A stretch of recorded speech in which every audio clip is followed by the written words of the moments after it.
my god, c'est tellement juste du love! C'est juste du love! Oh wow, ok, là, je suis vraiment excité. M3 Mode Masculine est en train de préparer son événement parce que c'est la semaine de la mode masculine à Montréal. Puis écoute, je me sens vraiment VIP parce que je vais avoir accès à ce qu'on voit jamais. Comment on prépare ça, un événement comme ça. Puis Yves, côté mode, il s'y connaît.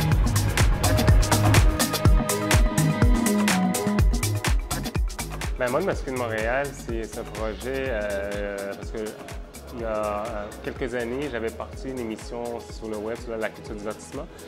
Puis en étant un média, ça m'avait permis justement de me rendre à Toronto. J'avais été invité à Toronto pour participer au Toronto Men's Fashion Week.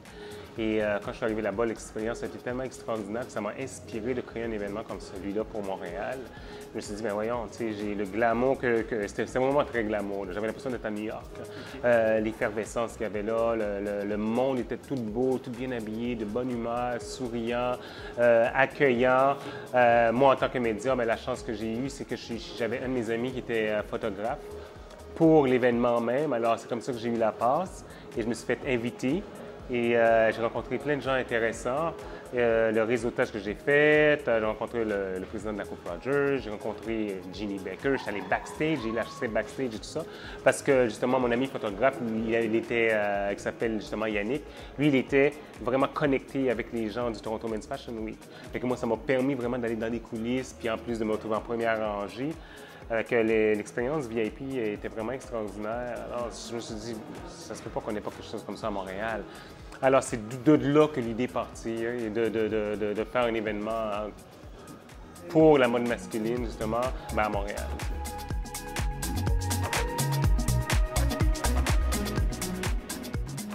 J'aime le changement. Alors, la mode, pour moi, c'est un courant. Puis c'est souvent un courant qui passe, hein, la mode. Et que moi, je ne suis pas une personne qui suit les tendances. Que j'ai des choses que je peux porter, que ça fait 17 ans que j'ai, 18 ans, puis c'est encore actuel parce que je choisis mes morceaux par rapport justement à la qualité, c'est très important, mais aussi par rapport à comment que le vêtement me fait sentir. Fait que je vais toujours me diriger vers la couleur, et c'est la couleur du vêtement, la coupe et tout ça qui va faire que je vais être attiré par un morceau. Puis quand je rentre dans un magasin, moi j'ai un magasin que j'aime beaucoup qui s'appelle Arithmétique. Moi je rentre là, je vois tout de suite ce que je veux. C'est ça qui est bien, c'est d'aller magasiner puis de pas. Parce que j'aime pas magasiner, hein. Ça paraît pas, mais j'aime pas magasiner du tout. Je trouve que c'est un casse-tête. Quand tu cherches quelque chose de façon précise, c'est un casse-tête. C'est de te laisser inspirer par le morceau. C'est vraiment ça. Ah non, c'est vraiment un casse-tête.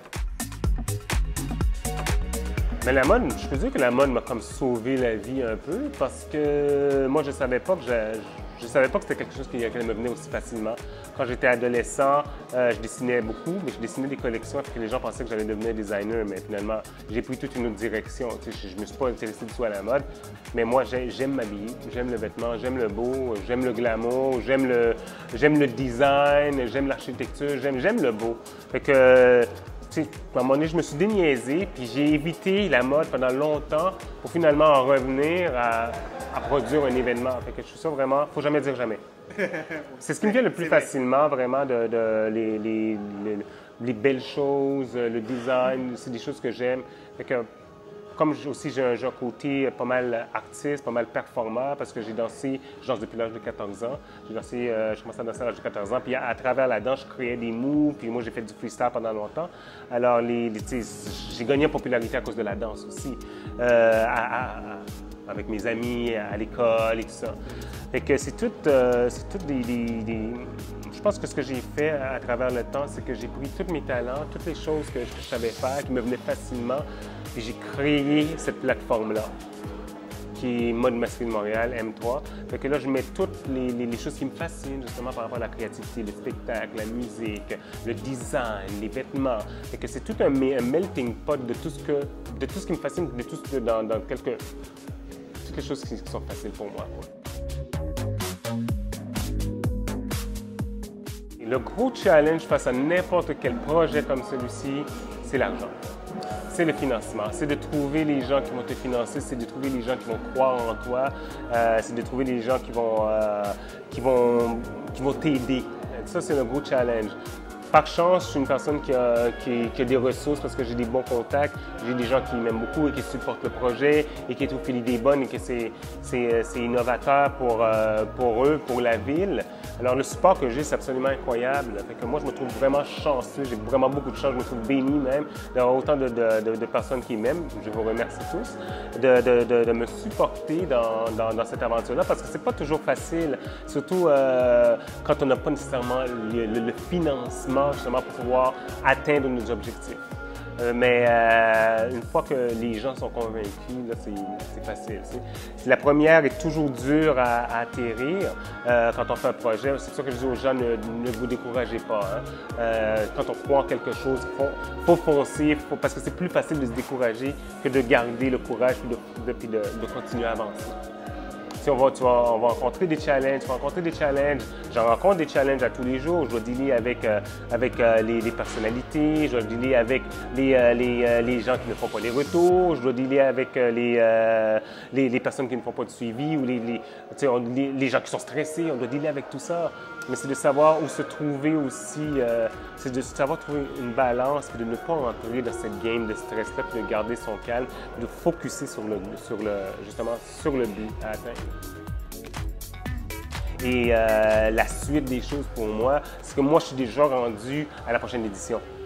Alors, moi, j'ai déjà commencé à travailler avec les sponsors qui sont intéressés à sponsoriser pour l'année prochaine. J'en ai invité une couple qui n'ont pas vu, qui vont vivre l'expérience. Nous allons avoir des personnalités, je ne vais pas les nommer, des gens très importants qui vont être là. Fait que pour une première édition, je me trouve vraiment chanceux que les gens ont embarqué, c'est ça. C'est tout Montréal qui a embarqué. Nous avons eu des parutions dans CTV News, nous avons eu des parutions au Tourisme Montréal, Dress to Kill Magazine pour Dress to Kill Men Magazine. Alors, pour moi, c'est comme je sens que Montréal soutient ce projet-là et que mon rêve, c'est que Montréal change justement. Et mon plus grand rêve, c'est de pouvoir créer une plateforme, un triangle de la mode masculine entre Montréal, Toronto et New York. Alors, c'est pour ça que j'ai invité un designer de Toronto parce que j'aimerais commencer à faire des échanges pour redynamiser la mode justement à Montréal. Parce qu'en ce moment, c'est un petit peu, il ne se passe rien. Il ne se passe pas grand-chose d'excitant. Nous avons d'autres plateformes qui font des choses extraordinaires, mais pour les hommes, il n'y a absolument rien. Alors, on a tout à fait notre place. J'ai fait une sélection de mannequins, je les choisis pour les designers et par la suite, les designers font une sélection par rapport à leur style et à leur look et à leurs tendances et à leurs inspirations. Ce n'est pas garanti que si le mannequin que je vais choisir, que le designer va le prendre automatiquement. Parce que parfois, ils peuvent voir le mannequin sur photo, mais quand ils essaient le vêtement, ça ne marche pas avec. Les modèles sont choisis en fonction que le public, ceux qui ont le pouvoir d'achat, puissent s'identifier justement à ces modèles-là et dire oui, c'est beau le vêtement, mais moi je me vois dans cette personne-là. Tandis que certains mannequins standards qui sont comme trop beaux, too much, c'est vraiment du rêve, c'est pas quelque chose qui est réel. Fait que moi je veux quand même amener des beaux gars, mais je veux quand même amener une certaine réalité aussi à travers ce que je fais. Ça prend pour être mannequin en 2019, ça prend un look. Il faut être model material, comme il dit. Ça prend un look, mais ça prend aussi une personnalité. Il faut transcender quelque chose à travers le vêtement parce qu'on vend le vêtement et la personnalité fait ressortir le vêtement. Alors, ça prend de la personnalité pour être mannequin. C'est pas juste d'être beau. Il faut être photogénique aussi parce qu'il faut que la caméra nous aime. Fait que c'est sûr que c'est les certains critères que ça prend vraiment pour être mannequin. Je pense que les hommes sont vraiment rendus au stade où ils peuvent être un peu plus. Ce qui est bien avec les designers qui vont être présentés à cet événement-là, c'est que ça donne l'opportunité, parce qu'ils sont tous différents, ils ont tout un look différent, ils ont tout un style différent, donc ça donne l'opportunité aux hommes, justement, d'être un peu caméléons, tout comme moi. D'essayer, puis d'oser de nouvelles choses, puis d'essayer de la couleur, puis d'essayer des textures, puis oui, la mode masculine est en plein essor. Puis Montréal, les hommes s'habillent très bien, les hommes ont du goût ici, les hommes sont beaux, et les hommes sont prêts pour ça. Ce qui m'a vraiment touché, ce sont les designers. C'est les designers, certains me connaissent, certains ne me connaissent pas. C'est par exemple Rowan James qui est un designer incroyable. On s'est parlé à travers les réseaux sociaux. Il a vu qu'est-ce que je faisais à mon iconographie. On a discuté. C'est la première fois qu'on se voit. C'est la première fois qu'on se voit. Il est venu de Toronto pour présenter sa collection à Montréal. Moi, je trouve que c'est très, très, très touchant. J'ai Pascal Labelle, qui, lui, qui est un designer extraordinaire aussi. Elmer, c'est tous des gens qui me supportent parce qu'ils ne présentent pas n'importe où, ils ne présentent pas à... Ils vont présenter dans des gros shows, eux.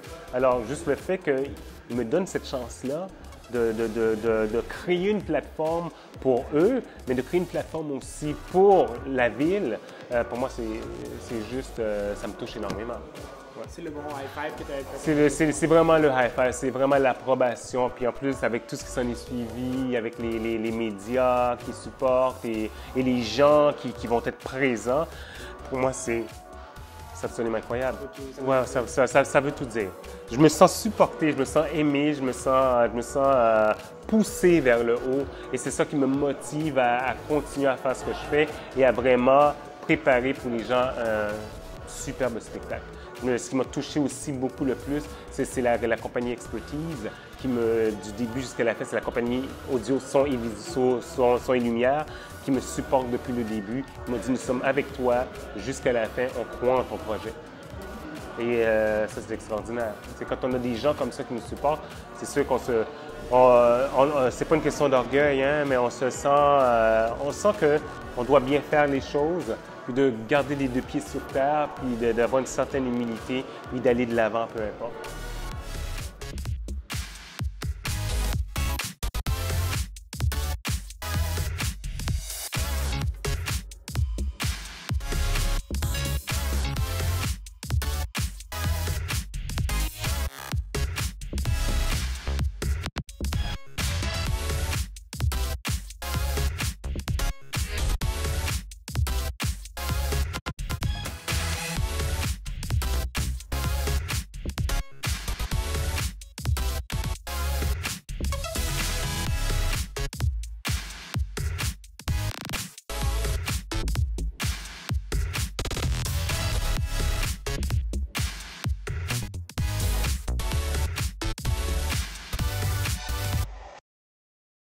Oh my god, c'est tellement juste du love! C'est juste du love! That's it!